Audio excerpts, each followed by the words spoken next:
about this is that it's impossible. You could have asked anybody a month ago whether this could have happened, everybody would have said it's impossible. And so when you do something that's impossible, then you're doing something that's unimaginable. And when you're doing something like this that's unimaginable, you're making imagination reality. And that's fucking fantastic.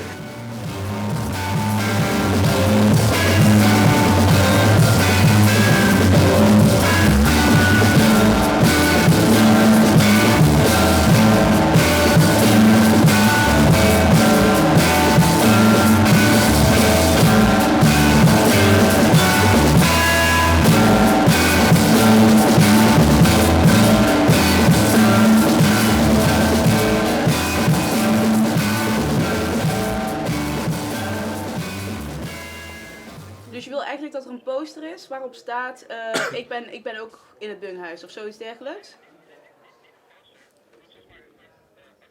Facebook. Dat mensen dat op Facebook moeten zetten, of hoe bedoel je? I'm Steffi. I'm here because I believe in a more democratic university. Actually, we were only with 10 people in the beginning, and now it's so big. What I really saw in this occupation is that when a few students dare to say no to something that has been happening for a long time and a lot of people don't agree with, that actually you can motivate so many other people. You can show them that you can actually say no and that you have a chance of doing something. I think things have to be shaken up in the Netherlands, and to do this bottom up, it's like really important. You need young people, you know, like in the Netherlands. I think the older generations tend to be a bit more progressive even than the younger generations, and it's because we've been grown up in this really individualized neoliberal world, and by doing these kind of things and helping organize them, we can break through that. I'm from Quebec and I did the last student strike in Quebec, and it's a very good thing to have this very huge press conference with all this support at this moment, just after the curse case. I mean, we don't know what's going to happen, but at least it's a very, very strong image of support. Why not just have 20 people inside, because you need 20 people inside anyway in an occupation, and then the rest of us can just go to the Maagdenhuis to actually send a really strong message to the people that we're doing this action against. We're not fighting for the media, we're fighting for our university. Occupying something like this really does something for the consciousness of the students here.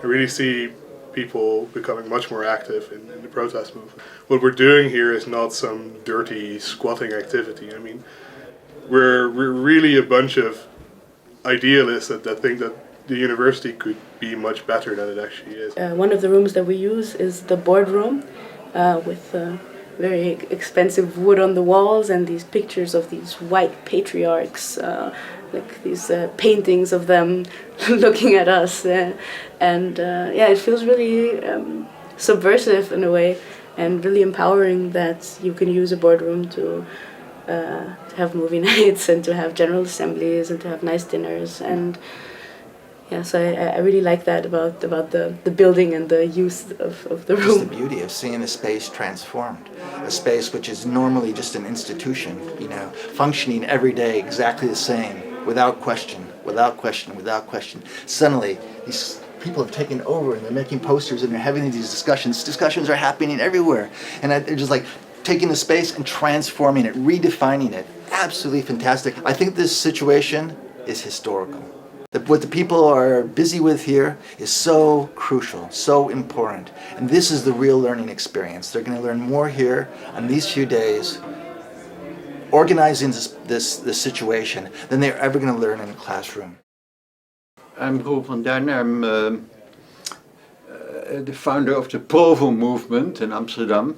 I have some experience with revolution and changing society, and also the making of democracy in university. Provo was a movement in Amsterdam for a free society, for happenings, for new culture and playful people. We produced a lot of democratization and new laws, but the new laws for democracy slept in just because people forgot to go to meetings and to do all the work which people are obliged to do in democracy. I am Rudolf Valkhoff and I teach at the University of Amsterdam. I have been working here for 25 years now, and before that I studied at this university. I really love this university. The worst that could happen is that people don't care anymore. Because if people don't care, the university will die. Yeah, this ideal that my grand-uncle, that I remember from that time, that is dying, if not dead already.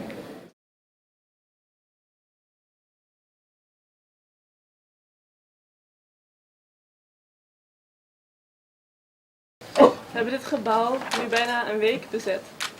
Deze actie is wel overwogen en niet buitenproportioneel. Het afgelopen jaar hebben studenten, docenten en onderzoekers keer op keer hun stem laten horen tegen de keuzes van het universiteitsbestuur en de gevolgen van die keuzes. Hun beleid, dat bovenaf wordt bepaald en wordt opgelegd aan de hele universiteit, is steeds, ondanks het protest, vrijwel ongewijzigd doorgegaan. Dit was bijvoorbeeld vorig jaar het geval bij de fusie van de beta-faculteiten van de UvA en de VU. En nu is het het geval bij de bezuinigingen op de faculteit der geesteswetenschappen van de UvA. Profiel 2016, dus de schets voor de hervormingen van de faculteit, zal het alfa-onderwijs ernstig beschadigen. En dat terwijl de financiële problemen worden veroorzaakt door de keuzes van het college van bestuur zelf. Namelijk om financiering te laten bepalen door rendement. De uitspraak van de rechter heeft voor ons geen enkel gewicht. De bezetting was een noodzakelijke stap om het bestuur eindelijk zover te krijgen om naar ons te luisteren en niet alleen ons aan te horen, terwijl ze toch onverschrokken verder gaan met het maken van hun eigen wanbeleid.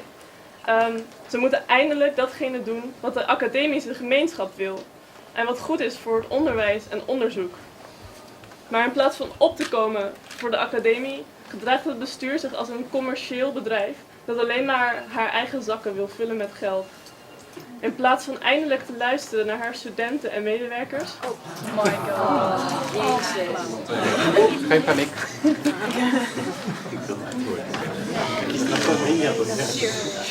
I'd like to continue. In plaats van eindelijk te luisteren naar haar studenten en medewerkers, zelfs als zij nota bene een week lang dit gebouw bezet houden om hun punt te maken, sleuren ze ons voor de rechter en eisen een exorbitante dwangsom zonder dat er enige vorm van dialoog is geweest. We hebben het kort geding verloren en kunnen over 3 uur elk moment een ontruiming verwachten. Er is een dwangsom van €1000 per persoon per dag dat daarna nog blijft. Dit bewijst dat er iets grondig mis is met de manier waarop het bestuur beleid voert. Dat het bestuur dat haar studenten criminaliseert in plaats van serieus neemt. En zolang het bestuur onverschrokken door blijft gaan met dit ondemocratische, destructieve wanbeleid, zullen wij onverschrokken door blijven gaan met ons protest.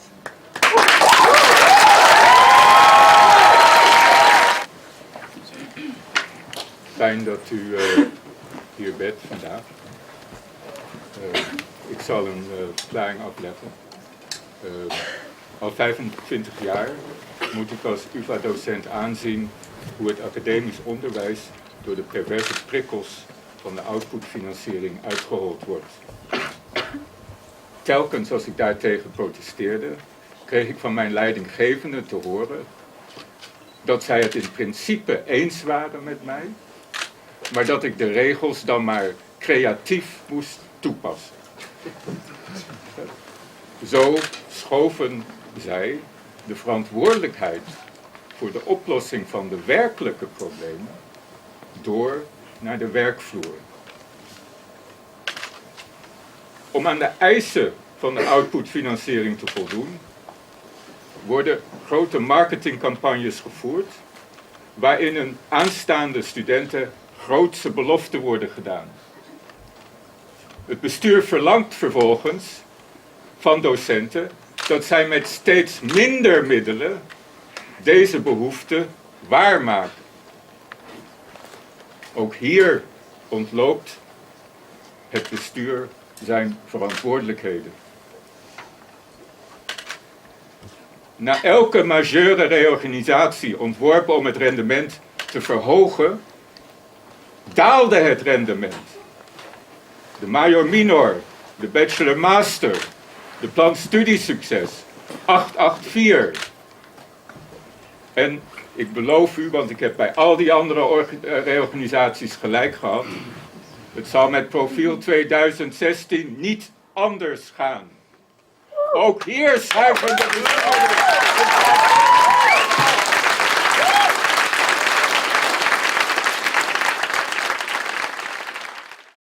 I think I was most upset that they didn't want to have a direct conversation. And really not showing a capacity to listen, to sit down and listen and to talk to the students. And students are the ones for whom the university is.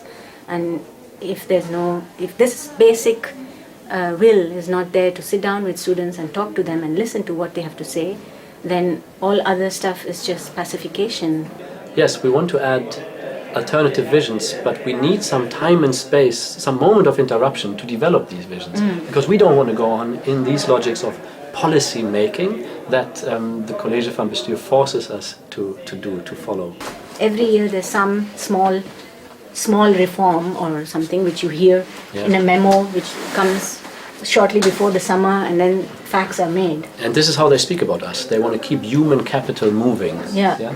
This is how they regard us, as human capital that needs to be organized in the most chaotic way, so that we keep reorganizing and that we keep moving without actually doing what we're supposed to do. Yeah. I mean, the reasons for being upset are innumerable. This occupation suddenly made possible to talk about those bigger questions and this kind of economic thinking that is going on. And that is basically to open up actually a space to communicate, to indicate that there's more going on and that is not addressed in any proper way. And I saw it as an attempt to do that, and that's why I was glad that it was happening. They should really think about, okay, what does it mean, a democratic university? If they continue bringing through policy changes that the entire faculties are against, well, that is not a democratic university. That is not even a critical university. They should rethink, what is a university a space for? What function does a university have within a society? What things should be challenged? And then maybe they could reach conclusions such as maybe a university should not be run like a corporation. I still think an eviction would be good for us. I mean, it would be a strong signal to the outside world showing, okay, this university really does not care about students at all. They don't talk to us, they bring us, they sue us, and then they evict us with riot police.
the occupation of the Maagdenhuis was a kind of an impossible dream when we were in the Bungehuis.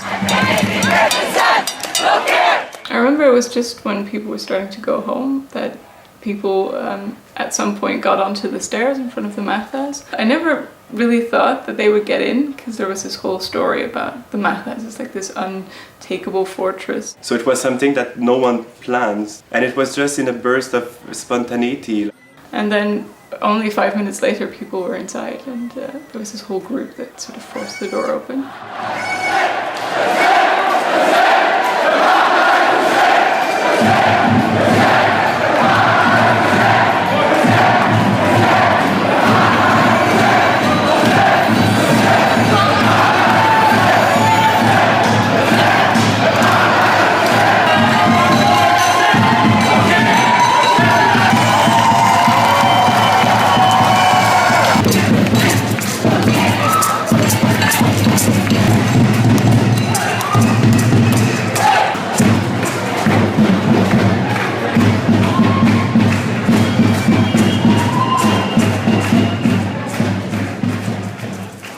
The main reason why occupying the Maagdenhuis is so symbolic, it's because of what happened in the 60s. So everyone have this kind of phantasmagoric remembrance of the 60s student protest.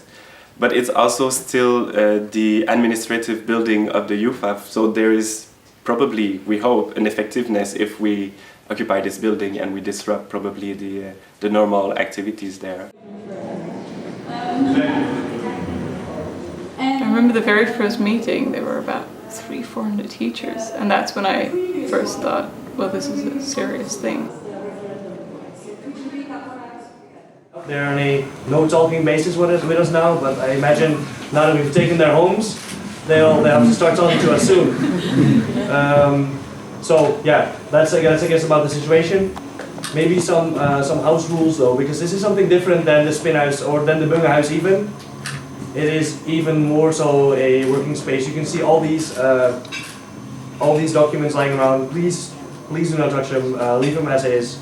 And also, if you're done with the film, please don't venture about in the building. We've made some clear concessions today that actually it is kind of okay. With the security things, it's okay if we stay here, but nothing more than that. Since the beginning, the new occupier decided to call it an appropriation or a reappropriation instead of an occupation. I guess, one of the idea was to make it more as we reclaim a building, but it's still open for the whole academic community, but also any kind of supporter who want to come in and join and share. Fighters, who they were so bravely negotiating for the release of their RAF comrades by hijacking a Lufthansa jet to Mogadishu. But they somehow gave up hope at that moment and killed themselves spontaneously all at the same time.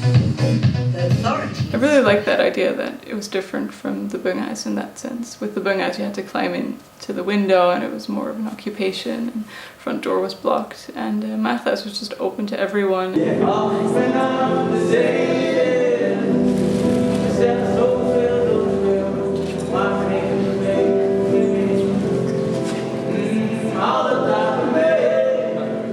At some point people started giving tourists like a guide through the building, and there were like these flocks of tourists going through the boardrooms, and yeah, it's kind of cool that it became a sort of weird hybrid space of protest and tourism and all kinds of activity.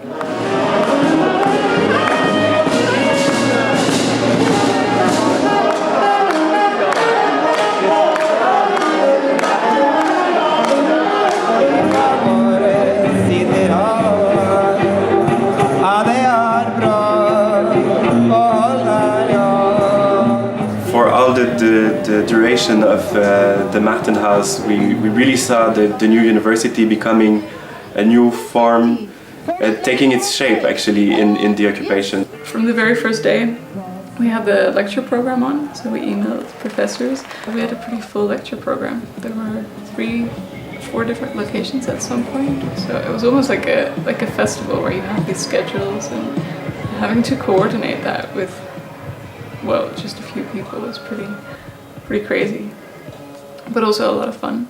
This form of resistance is also a new form of institution, because everywhere we saw occupation happening. And in London, this happened also, and they called themselves the Free University. And it was a movement of occupation with workshops, with a program inside the building of the university that the students were reclaiming.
We were violently attacked by about 30 policemen, beaten up, smashed in the face, pressed in the ribs.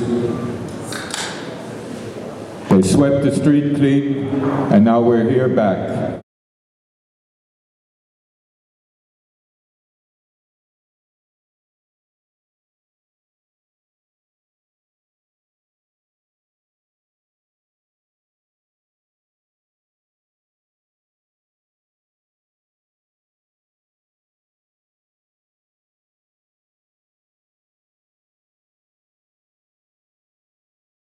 About 9:30, I read the news that the riot police vans were starting to get ready to depart, and that was on RT5, I think.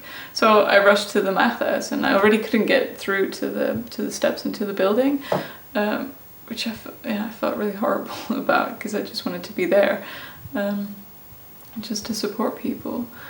And yeah, it was a pretty horrible event, actually. Because it was so incredibly violent. Don't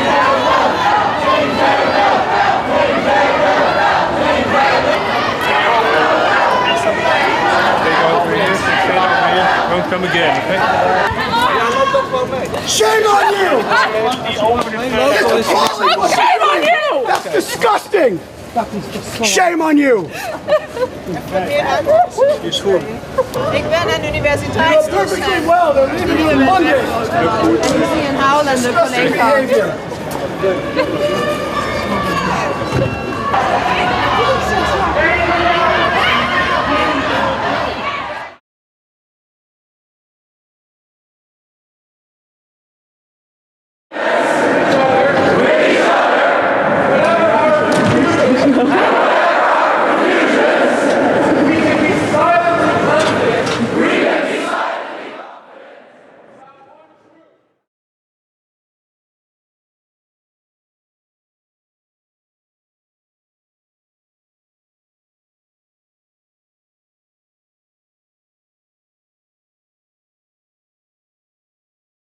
Well, the biggest lesson, in a sense, is to know that there is such a thing as an academic community, and that people can organize together to get things changed.